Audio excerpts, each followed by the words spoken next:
Korang rasa gaji korang 1,700 tu mampu ke nak bela Bordenas Z15 GT ni? Jom kita kira. Harga motor ni bulanan RM270 sahaja untuk 5 tahun. Muka yang diperlukan hanya kosong, geng. Untuk rotate dan insurans pula setahun RM450. So dalam bulanan korang prepare dalam RM34. Untuk minyak pula disebabkan tangki dia ni 5.7 liter. So bulanan korang prepare dalam RM60.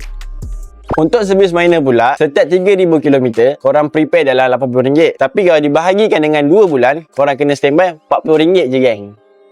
Untuk wear and tear pula, tayar depan dan belakang baru 300,500. So, bulanan korang prepare dalam RM29. Untuk sprocket dan rantai pula, harga dia RM110. Jadi, korang prepare RM9 je.